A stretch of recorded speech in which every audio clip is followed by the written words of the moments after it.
Hey guys, welcome back to another episode of Keigo Moriyama Photography with 明けましてケンさん TV Happy New Year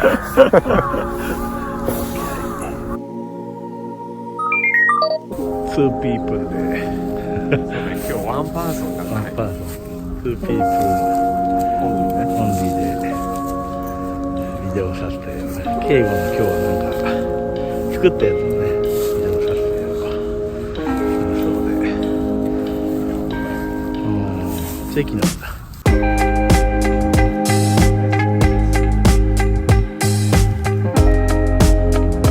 周りでなんかいろいろ写真撮ったり動画撮ったりするのがいっぱいいますね。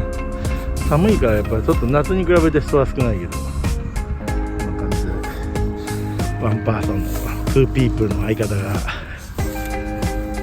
オズモで撮るんだ。オズモでトラッキングかなんかであります。そうだね。だからそれでちょっと使いたいので、だけどケンさんは、ダブルクリックしてほしいから。なるほど。ダブルクリック。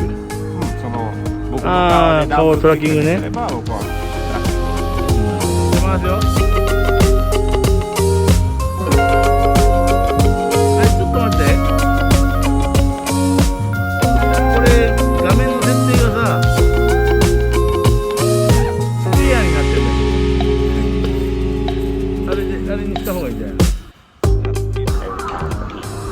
But there is one thing in common of all of these elements, that the fields and the formats are not interchangeable, except probably if you consider the Polaroid for the SX70 or the 600 series that can be used.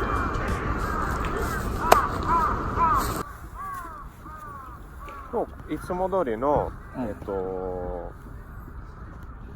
ウィズっていう時は、まあケンさん TV とかねでのことになる。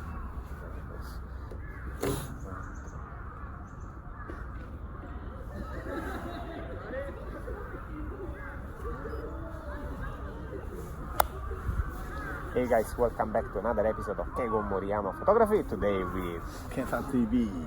And let's have a look at what I built in order to use two different formats in one camera. Okay. So, もう回しっぱなしでいいの？そうだよ。So today I want to show you the adapter that I designed that can accept both wide format and the film.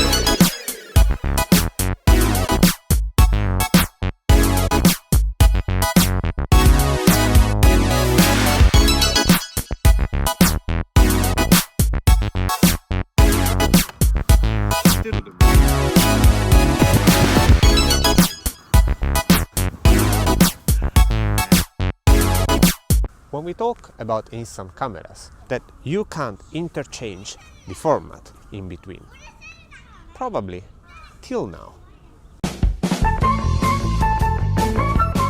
Hey guys, welcome back to another episode of Keigo Moriyama Photography. Today with Keigo TV.